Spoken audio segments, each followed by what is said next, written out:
세 번째로 본 아모스의 환상은 기준에 관한 것입니다. 다림줄은 건축을 하는 데 있어서 필수적인 것이라고 말씀을 드렸습니다. 건물이 1층에서부터 지금 짓는 아파트들이 대부분 거의 30층에서 40층이더라고요. 고덕에 있는 아파트들 심지어 한 50층 되는 것도 있습니다. 이게 1층에서 지을 때 예를 들어서 한 1mm 정도만 안쪽으로 들어가든지 바깥쪽으로 1mm입니다. 이게 오차가 생기잖아요. 그러면 2층에서는 2mm가 됩니다. 3층에서는 3mm가 됩니다. 4층에서는 4mm죠. 40층에서는 4cm가 넘게 납니다. 정말 1mm는 우리 눈으로 구분이 안 될 정도입니다. 그런데 그것이 결국 건물의 모든 것을 뒤집어 버립니다. 그래서 우리 롯데월드 타워 있지 않습니까? 그런 건물들은 정말 이 건축을 할 때 오차가 1mm도 안 납니다. 제일 꼭대기하고 그 어마어마한 건물이 이게 다림줄로 정확하게, 요즘은 내비게이션으로 다림줄을 이렇게 잡잖아요. 이렇게 잡는 거예요. 이게 만약에 안 되면 인간의 건축 기술은 한 2층, 3층까지밖에 못 올릴 겁니다. 타이타닉호가 얼마나 컸냐면 아파트 18층 아파트 있잖아요. 18층 아파트 복도식으로 되어 있는 그 아파트, 이 폭이 50m에 18층으로 되어 있는 이게 12개를 합해 놓은 크기였어요. 타이타닉이 빙산과 부딪혀서 이제 우리는 침몰했다라고 알고 있습니다. 맞습니다. 빙산과 부딪혔는데, 그런데 타이타닉은 그 정면으로 부딪힌 게 아니라 측면을 좀 부딪혀서 2.5cm 정도 되는 이 크기로 옆쪽으로 11m가 찢겨 나간 거예요. 그 정도면 우리가 배는 통째로 이렇게 만들어진 게 아니라 칸칸이 겹칸을 만들어서 그 겹칸이 그 안에 10개 정도가 만들어져 있어요. 한쪽 면에. 그리고 또 반대쪽 면에도 10개, 한 20개 정도 되는 거예요. 그래서 11m가 찢어졌다 2.5cm로 절대 배가 침몰하지 않습니다. 그런데 침몰을 했어요. 당시에 이제 그 설계학적으로 또 공화학적으로 이 타이타닉호는 어떤 빙산하고 정면으로 부딪혀도 깨지고 찢어질 수는 있어도 절대 침몰은 할 수 없는 배였습니다. 그런데도 그 배가 그 작은 2.5cm 11m가 한 겹칸도 안 되는데 침몰을 해버렸어요. 이게 과학자들이 이해할 수 없었어요. 도대체 뭐가 문제였느냐. 근데 요즘 그게 밝혀졌어요. 요즘 이게 보면 철이라고 하는 이 성분, 그 모든 게 이 겨울철에는 이 철도 이렇게 응축이 됩니다. 추우니까. 여름에는 어떻게 늘어지지요. 전선줄이 옛날에 여름에는 쭉 늘어졌다가 겨울에는 팽팽하잖아요. 이 수축과 응집을 하는데 철 속에 황이라고 하는 성분이 들어있답니다. 그런데 이 황이라는 성분을 이게 요즘 이제 포항제철이나 광양제철, 현대제철 같은 데서 이건 요즘은 잘 맞춰요. 근데 그 당시에는 그런 사실을 몰랐어요. 황이 너무 많이 들어가면 쇠가 늘어지는 것은 괜찮은데 추위에 응축이 돼버리면 이게 어떤 거에 탁 부딪히면 퍽 하고 터져버린답니다. 그냥 부러져 나간대요. 우리가 그러잖아요. 너무 고도면 부러진다. 그런 것처럼 이 황이 그런 역할을 한다는 겁니다. 그리고 이제 이 배가 런던에서 출발을 했을 때 딱 2시간 50분 만에 침몰을 해버린 겁니다. 타이타닉, 절대 침몰할 수 없는 배가 2시간 50분 만에 되어지는데 딱 찢겼을 때의 그 충격보다도 더 컸던 게 뭐냐면 북극해를 지나가는 그 바다의 온도가 8도, 영하 8도, 9도 이 정도 추위에 딱 들어가니까 타이타닉호가 얼어버린 거예요. 쇠가 깡깡 얼어버린 상태에서 살짝 부딪히니까 그 2.5cm 한 겹칸도 되지 않는 그 작은 부분에 충격이 딱 가해질 때 배가 두 동강이 나버린 거예요. 쇠가 그 응집력이 부러져 버린 거예요. 여러분, 기준이라고 하는 게 얼마나 중요한지 모릅니다. 우리가 밥을 할 때도 쌀, 저는 된 밥을 좋아하거든요. 그랬더니 집에서 된 밥만 해 먹었더니 저희 아이들도 된 밥을 좋아해요. 주일에 가끔씩 밥이 어때요? 좀 질 때가 있잖아요. 그러면 우리 아이들이 아무 말 안 하고 먹습니다. 근데 집에 와서 아유, 이렇게 밥이 오늘 질었어. 그리고 또 또 진밥을 또 우리 집에 또 많이 보내요. 그러면 그 진밥을 가지고 저희가 한 3, 4일을 먹을 때가 있어요. 그럼 애들이 입이 이따만해 가지고 막 그럽니다. 이 질어가지고 밥이 맛이 없다 그래요. 그러면 감사함으로 고마움으로 먹어. 못 먹는 사람들도 너무 많아. 아버지는 이런 밥도 어린 시절에 제대로 못 먹고 컸다. 그러면서 제가 애들한테 달래주는데 왜 밥이 질지요? 물을 잘 못 맞추니까. 그죠? 아니, 물은 맞췄는데 불이 또 이게 제대로 안 들어갔든지 여러 가지 요인들이 있습니다. 그런 것처럼 정확한 기준에 맞지 않으면 뭐든지 이게 어그러질 수밖에 없어요. 한 가지만 더 얘기할까요? 아파트를 올라가려면 저희는 19층이잖아요. 지하 1층에서부터 20층으로 올라갑니다. 그런데 19층 버튼이 이게 안 눌려져요. 죽으라고 누르고 때려도 기계는 때리면 말을 듣는다며요. 제가 이석봉 집사님한테 배웠거든요. 때리면 된대요. 그런데 엘리베이터 때리면 경비가 와요. 19층을 제 아무리 눌러도 안 눌려져요. 그러면 18층까지 갔다가 다시 내려왔다가 왔다 갔다만 하지, 내가 엘리베이터를 탔다. 여러분이 부산을 오늘 하루 출장을 갔다가 그 멀리 부산까지 갔다 와서 그 송탄에 딱 들어올 때, 송탄 IC를 들어올 때 이제 다 왔다 생각되지 않습니까? 아니면 여기 지제역에 역사에 딱 이제 SRT가 들어오면 다 왔다 생각됩니다. 그리고 집에 신나게 이제 들어갑니다. 들어가서 엘리베이터를 딱 누르려고 하는데 안 눌러집니다. 다 온 겁니까? 안 온 겁니까? 안 온 거예요. 막 짜증 엄청 나는 거죠. 가끔씩 핸드폰이 아니고 이 컴퓨터 작업을 저는 늘 하니까요. 컴퓨터 작업을 하다가 자판이 하나가 안 눌러집니다. 왼쪽 자판은 모음, 자음, 오른쪽 자판은 다 모음 아닙니까? 그런데 니은 하나가 안 눌러지니까 글씨를 못 쓰는 거예요. 다 만들었는데 그 니은만 누르면 되는데 니은이 안 눌러지니까 이걸 작업을 할 수가 없어요. 이 자판이 몇 개지요? 이 자판 누르는 자판이 수십 개가 넘습니다. 30개, 40개 될까요? 그런데 30개 중에 그까지 하나 잘못됐다고 해서 뭐가 문제일까요? 문제가 됩니다. 심각해집니다. 여러분들이 이 스마트폰도 문자를 보내잖아요. 그런데 스마트폰 문자 보내다가 뭐 하나 잘못하면 예를 들어서 신영수님 하다가 신영수님을 갖다가 하나를 더 붙이면 신영수남 이렇게 해서 보낼 수도 있고, 이게 그 기준이라고 하는 게 우리의 삶에 보면 사실은 서로 사회적으로 또 학문적으로 습관적으로 이렇게 정해놓은 기준이라는 게 분명히 있어요. 그 기준을 안 지키면 불편해지고 안 지키면 잘못되집니다. 내가 뭔가를 이루어 내갈 수가 없습니다. 그런 것처럼 하나님께서 이스라엘 백성들에게 기준을 주었어요. 다림줄처럼. 이건 기준을 잡는 거거든요. 그 기준이 뭡니까? 너희가 무엇으로 어떻게 살아야 되는 줄 알아? 내가 너희의 기준이 되어야 돼. 내가 주는 말씀이 너희의 기준인 거야. 너희의 소견에 오른 대로 좀 살지 마. 내가 신앙까지 주었는데 그 신앙까지도 내가 준 기준대로 해야 돼.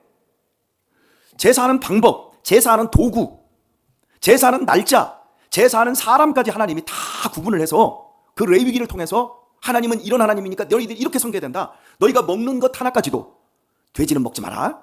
굽이 갈라진 거 먹지 마라. 뭐 비닐 없는 거 먹지 마라. 이렇게 먹을 것과 먹지 않을 것을 정확하게 다 얘기해요. 가지 않아야 될 것, 만나지 않아야 될 것, 만지지 않아야 될 것까지도 하나님께서 정확하게 기준을 잡아줍니다. 왜요? 누구를 위해서? 당신의 사랑하는 백성을 위해서. 그런데 성전도 성소도 지들 마음대로 지어요. 신앙생활도 지들 마음대로 해요. 장소도 정해주는데 그 장소 무시해버려요. 자기 하고 싶은 대로 해요. 재물도 돼지 갖다 바쳐요. 그러면서 하나님이 우리에게 복을 주실 거야. 하나님이 이것도 좋아하실 거야. 저것도 좋아하실 거야. 다 좋아하실 거야. 그런데 하나님께서 다림줄을 다 가져와서 그 담벼락에서부터 딱 재기 시작하는 거야. 그러더니 내가 너희를 용서하지 않는다. 그리고 내가 여로보암의 집, 여로보암 시대에 가장 융성한 경제적인 부유함을 살았던 시대거든요. 내가 그 집 다 무너뜨려 버리겠다. 우리 대한민국이, 우리 한국교회가 하나님이 다림줄을 가져다 대면 과연 하나님이 어떻게 말씀하실까요? 우리 교회에 하나님께서 오셔서 다림줄을 대고 이 교회가 정말 정확하게 지어졌는지 가름하신다면 어떻게 판명이 날까요? 내 가정에 그렇게 신앙생활 평생을 했는데, 그렇게 최선을 다했는데 다림줄을 가지고 와서 딱 된다면 과연 어떻게 판명이 날 것 같습니까? 신앙은 자기 소견에 오른 대로 자기 감정에 자기 판단에 따라 하는 게 아닙니다. 신앙은 하나님의 말씀대로 하는 겁니다.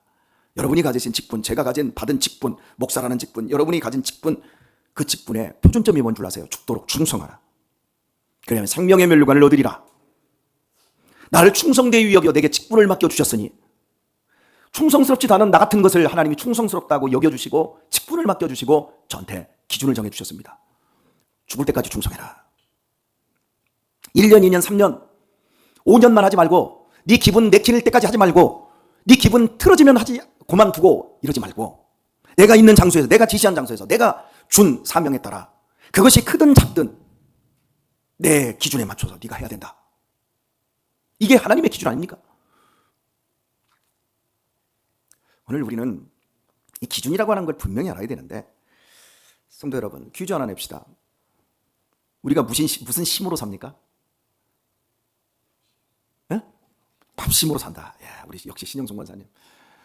역시 제가 새벽마다 모시고 다니니까 이제 많이 좋아지셨습니다. 밥심으로 삽니다. 근데 신 권사님은 밥 잘 안 드시더라고요. 사람이 밥심으로 산다라고 할 때 이 부분은요, 여러 가지 요소가 있습니다만은 반찬 심으로 살지 않는다라는 표현이 들어있는 거예요. 우리 아들 녀석이 특히 먹기를 탐하는 아들 녀석이 있는데 항상 밥을 할 때마다 와가지고 부엌에서 끼욱끼욱거려요. 아버지, 오늘은 뭐요? 엄마, 오늘은 뭐 먹어요? 그럼 제가 그럽니다. 밥 먹지 뭐 먹어? 아니 그거 말고 국은 뭐예요? 찌개는 뭐예요? 반찬은 뭐예요? 이렇게 제가 물어요. 그래서 오늘은 이런 국이다 그러면 아이 먹을 거 없네. 먹을 게 없다 그래요. 그럼 제가 그럽니다. 먹지 마. 너 안 먹어도 이 세상에 굶는 사람 많고 먹을 사람 많아. 안 먹어도 돼. 사람이 뭘로 사냐면 밥심으로 삽니다. 여기서 반찬이라고 하는 것은요, 밥반자에 도울 찬자를 쓰거든요. 밥을 도와주는 게 찬인데 요즘은 주식이 바뀌었어요. 반찬으로 가버렸어요. 우리나라 주식이 4년 전에 이미 바뀌었습니다. 쌀 아닙니다. 탄수화물이 아닙니다. 고기입니다. 요즘 애들은 고기가 주식이 되어 있어요. 예수님께서 요한복음 6장에서 내가 생명의 떡이니? 라고 할 때 이게 번역이 잘못된 거거든요. 이 떡이라는 이 단어가 아르토스입니다. 근데 이 아르토스는 빵 아니에요. 떡 아니에요. 영어 성경은 그냥 그 빵으로 번역을 했지만 이게 잘된 번역은 맞아요. 그런데 우리나라에서 이걸 갖다가 밥으로 번역을 해야 되는데 밥이라는 뉘앙스가 굉장히 천하거든요. 야, 이 밥통아. 그죠? 아이고 밥맛 떨어진다 너 보니까. 이렇게 밥을 천시해요. 사람이 밥심으로 사는데도 밥을 천시해요. 여기서 아르토스라고 하는 그 예수님께서 사람이 떡으로만 산다라고 떡으로 산 이 부분이 이게 아르토스인데 이 아르토스가 원래는 제대로 된 번역으로 가려면 양식으로 가야 돼요. 하나님께서 우리에게 무엇할 양식? 일용할 양식. 그렇다면 우리 문화에서는 뭐지요? 떡입니까? 떡은 간식이잖아요. 그죠? 주식을 이야기하고 있는 거예요. 우리가 주식을 제대로 먹을 때 힘을 냅니다. 사람이 보세요. 탄수화물이 너무 많다. 탄수화물 중에서 가장 소화력과 흡수력이 좋은 게 쌀입니다. 현미가 더 좋겠지요. 그런데 지금 우리나라에서 이 주식인 이 쌀을 굉장히 경시합니다. 그래서 풀만 먹자. 이거 먹지 말자. 단백질을 더 섭취하자. 여러분 이거 엄청나게 우리나라가 잘 산다라고 하는 이 표현 속에서 이제는 갈 때까지 갔다라는 표현입니다. 인류에게 있어서 가장 중요한 것은 탄수화물이거든요. 그런데 대한민국은 이미 탄수화물을 저주하는 민족이 되어버렸어요. 이렇게 되어지면 그 나라가 미래가 없다라는 겁니다. 약간 본질에서 벗어났는데 밥심으로 분명히 삽니다. 그죠? 그렇다면 여러분 세상 사람이나 우리가 육신은 밥심으로 살지만 세상 사람들은 밥심 외에 무슨 심으로 살까요? 그리고 우리는 또 무슨 심으로 살아야 될까요? 사람이 떡으로만 살 것이 아니요 하나님의 입으로 나오는 모든 말씀으로 살 것이니라. 크리스찬은 무슨 힘으로 산다고요? 말씀 힘으로 살아요. 그럼 세상 사람은 무슨 힘으로 살까요? 솔직하게 한번 여러분 생각해 보세요. 세상 사람은 무슨 힘으로 살까요? 돈심으로 살아요. 맞아요, 틀려요? 돈이 그들의 인생의 중심에 있어요. 기준에 있어요. 돈이 되는 일이라면 무엇이든 할 수 있어요. 돈이라고 하면 못할 짓이 없어요. 돈이 있는 곳에는 다 가고 돈이 있으면 모든 일을 할 수 있어요. 우리는 말씀이 있으면 말씀에서 무슨 일을 할 수 있어요. 지난주에 제 동기 목사님의 교회에 장로님께서 70 초반에 세상을 드셨습니다. 그런데 평소에 너무 건강하셨던 분이에요. 그래서 오래오래 장수할 줄 알고 100살 넘어서 살 줄 알았어요. 재산 수십억을 깔고 앉아있는 분이십니다. 그런데 교회에서는 너무 인색하고 돈도 쓸 줄도 모르고 이런 분이셨어요. 근데 이분에게 어느 날 대상포진이 왔어요. 그까지 대상포진 약 먹고 하면 되잖아요. 그런데 대상포진을 못 이겨요, 몸이. 그렇게 건강하신 분이. 저 같은 경우에도 제가 다 이길 수 있을 것 같지만 저는 이제 자신이 없어요. 왜냐하면 건강할수록 암이 생기면 건강할수록 빨리 죽습니다. 왜? 암세포가 왕성하니까. 근데 늙으면 암세포도 힘이 없어요. 저 같은 경우에는 암세포가 생기면 큰일 나요. 그냥 한 방에 갈 수 있어요. 그럼 빨리 천국 가니까 좋기도 하지만 어쨌든 간 이 장로님이 그게 왔어요. 그리고 이걸 못 이겨내요. 실험하다가 죽었어요. 죽었는데 여러분 지난주에 죽었으면 별일 있겠습니까? 그런데 장례 치루는 거기서부터 멱살 잡고 아버지 재산 가지고 아들 둘과 딸 셋 사이 며느리가 싸운 거예요. 비극입니다. 돈을 중심으로 산 거예요, 장로님이. 돈을 중심으로 사니까 자식들도 돈 중심으로 그대로 사는 거예요. 하나님의 말씀 중심으로 살아야 돼요. 말씀이 기준이 되어야 돼요. 근데 이 말씀이라고 하면 그냥 우리는 이제 성경이라고 생각합니다. 너 예수님 믿지? 예. 그럼 예수님 믿는 게 뭔데? 예, 예수님은 하나님의 아들이시고요. 나를 위해서 십자가에서 죽으셨고요. 그리고 나에게 영원한 생명을 주시기 위해서 부활하셨고요. 그분은 하늘로 승천하셨다가 다시 오실 예수님이십니다. 그분은 나의 구주이십니다. 답은 기가 막히게 좋은 것으로 아는 것으로 이것을 말씀으로 산다는 게 아니에요. 그럼 제가 물어야 됩니다. 당신이 그렇게 대답을 잘하는데 당신의 인생 속에서 말씀으로 살아서 당신의 인생 속에서 변화된 것이 무엇이냐? 당신 인생 속에서 변화된 스토리가 뭐가 있냐? 당신은 그걸로 인해서 말씀으로 인해서 어떤 인생의 축이 바뀌었는가? 한번 얘기해봐라. 그거 안 가지고 있으면 말씀으로 안 사는 거예요. 우리가 말씀으로 산다라고 하는 이 부분은 우리 인생 속에서 분명한 변화가 일어나는 거예요. 주님이 우리를 위해서 생명의 떡이 되어주셨어요. 생명의 양식이 되어주셨어요. 그 양식을 먹으면 육신의 양식을 먹어도 탄수화물을 먹어도 이렇게 몸이 유지되고 힘이 나는 것처럼 어제 그저께 모 성도님이 장어를 사주셨어요. 너무 감사합니다. 장어를 먹었더니 저녁에 잠이 오더라고요. 그리고 다음날 어제 아침입니다. 얼마나 힘이 나든지 하나도 안 피곤해요. 그런 것처럼 우리가 육신의 것을 이렇게 좋은 것을 먹으면 벌써 몸이 달라지는데 세상에서 가장 귀한 것, 나를 영원히 살리는 생명의 양식인 예수님을 먹습니다. 그 예수님을 한 번만 먹습니까? 양식은 여러분 한 번 먹으면 되나요? 장어는 날마다 먹으면 한 달만 먹으면 죽어요. 큰일 납니다. 그런데 진짜 양식은 어떠지요? 밥은 하루 3끼씩 꼬박꼬박 먹어야 돼요. 하나님의 말씀을 꼬박꼬박 먹어야 돼요. 나를 새롭게 하고 나의 가치관을 변하고 나에게 새로운 인생을 펼쳐주는 이 양식은 날마다 먹어야 됩니다. 이 양심의 핵심이 뭐예요? 예수님이에요. 예수님이 나 먹으라 그러잖아요. 나 먹어라. 내가 너희를 위해서 주는 내 몸 이거 먹어라. 내 피를 마셔라. 예수님을 날마다 먹어야 돼요. 근데 교회 와가지고 예수님 먹어요 안 먹어요? 한번 생각해 보세요. 우리가 교회 와서 말씀을 통해서 예수님을 먹어야 되는 거거든요. 근데 교회 와서 딴 걸 먹어요. 반찬을 먹어요. 반찬은 뭐라고 그랬죠? 밥반자에 돌찬. 예수님을 먹고 예수님을 누리기 위해서. 자, 구체적으로 생각해 봅시다. 우리가 왜 예배드리죠? 예수님을 먹고 차이 못 들려고. 할렐루야. 예수님 때문에 그런 거예요. 근데 여기서 반찬만 먹는 거예요. 목사님의 위트, 목사님의 예화, 목사님의 재밌는 스토리. 그것만 먹는 거예요. 지난주에 임직식에서 설교하신 목사님이 나 당신 교회에서 나 이렇게 이런 차를 사줬다. 그러니까 그 교회 담임 목사님 나와가지고 그러시더라고. 오늘 설교 들으면서 딱 남는 건 자동차 얘기밖에 안 남는 것 같아요. 그러니까 그 외에 더 부수적인 얘기, 가장 중요한 얘기를 했는데 부수적이지도 못한 자동차가 당신 속에 더 크게 자리 잡더라는 거죠. 여러분 오늘 우리들이 이렇게 교회 와서 반찬만 먹을 수 있어요. 우리 성가대 왜 하죠? 화음 맞춰서 음악적인 거 기가 막히게 하는 게 아니라 우리가 더 예수님을 누리고 예수님께 경배하고 예수님을 사랑하고 예수님을 배우고 할렐루야 이런 거예요. 우리 청년들 우리 교회에서 여기서 악기 연주하고 우리 막 근사하게 이 세션 만들어서 너무 잘하잖아요. 근데 우리 찬양팀들 보면 가끔씩 서로 마음이 안 맞아 너무너무 힘들어하는 그런 경우가 있어요. 콘티를 어떻게 찾느냐 무슨 걸 하느냐 연습 시간 어떻고 막 이런 걸로 합니다. 그러면서 자기들이 콘티 짠 걸 내가 딱 이렇게 보면 야 A 코드에서 B 코드로 여기서는 올려 여기서는 되돌이를 몇 번 해?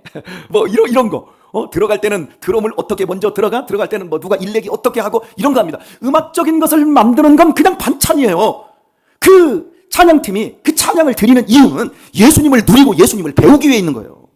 우리가 셀 모임을 하잖아요. 야, 뭐 먹으러 가지? 오늘 초탕 먹으러 갈까? 아야, 그거 맞다. 오늘은 장어탕 먹으러 갈까? 오늘은 삼계탕 먹자. 뭐 여러 가지 얘기를 합니다. 그게 본질이 아니라 우리가 모여서 함께 예수님을 나누고 예수님을 먹고 예수님을 누리고 예수님 안에 있는 행복과 즐거움 이것들을 서로 나눠주는 거예요. 이게 본질이라고요. 근데 교회 와서 이걸 안 먹으니까 신앙생활이 재미가 하나도 없어. 반찬만 먹으려고 하니까. 그 기준이 잘못되면 예배를 보세요. 나 오늘 예배 참 은혜스러웠어. 나 오늘 예배 정말 행복해서. 예배를 누가 받아요? 내가 받아요. 예배를 누가 받아요? 누가 받아요? 아니 예배를 누가 받아요? 내가 받아요. 에? 생각해보세요. 와가지고 예배 판단하고 예배를 내가 받았어. 기분으로 내가 받아. 아니죠. 예배는 누가 받지요? 하나님이 받으시잖아요. 우리는 예배 시간을 통해서 예수님으로 말미암아 깨지고 부서지는 거잖아요. 부서지고 박살나는 거잖아요. 재물되는 거잖아요. 그런데 이 주식이 우리 안에 없으니까 새로워지지 않고 변화되지 않고 거듭남의 삶이 없으니까 얼굴은 설교하려면 막 피곤해 쩔고 모두 막 눈 부리부리하고 이래서 저 목사한테 공포심을 막 만들어버리고 그러니까 여러분 이제 웃으시라고요. 여러분이 행복하지 않으니까 여러분의 자식들이 여러분이 안 행복한 걸 알잖아요. 교회 짜증나. 그 집사님 때문에 짜증나. 나 그 인간만 없었으면 좋겠어. 이런 표정들을 여러분이 짓고 집에 가서 한마디라도 그렇게 딱딱 던질 때 여러분의 자녀들이 야 교회는 갈 곳이 못 되는구나. 엄마 아빠가 교회 가면 너무 행복한 처럼 막 경건한 척 사랑합니다 축복합니다 그렇게 해놓고 집에 가지고 그럼 이쌍저 막 이러고 있으니까 자녀들이 그거 다 안단 말이에요. 그러니까 나 이제 정신병자 같아. 우리가 진짜로 행복하고 진짜로 변화된 그 모습을 우리 자녀들이 모를 것 같아요? 우리가 정말 저 장로님에게, 저 권사님에게 고마워하는 그 목사가 정말 고마워가지고 집에서 사모하고 이야기를 나눌 때 우리 자녀들이 와가지고 그래요? 걔네들이 제가 고마워하는 그걸 걔네들도 느껴요. 그러면서 나 그 권사님한테, 그 장로님한테 나 정말 잘하고. 얘들도 그걸 배워간다고요, 여러분. 우리가 해야 될 게 그거예요. 야, 교회 가야 돼.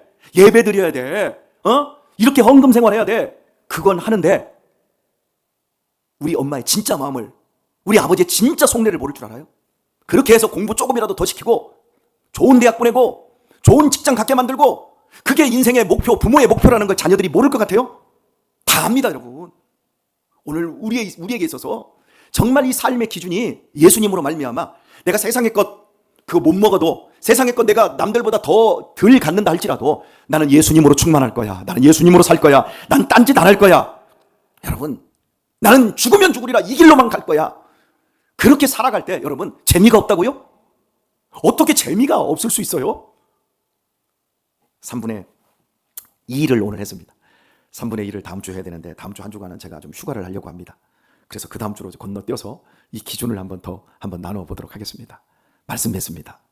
따라서 합시다. 나는 예수님으로 산다. 나는 예수 심으로 산다. 그래서 행복하다. 자, 얼굴 빳빳이 들으세요.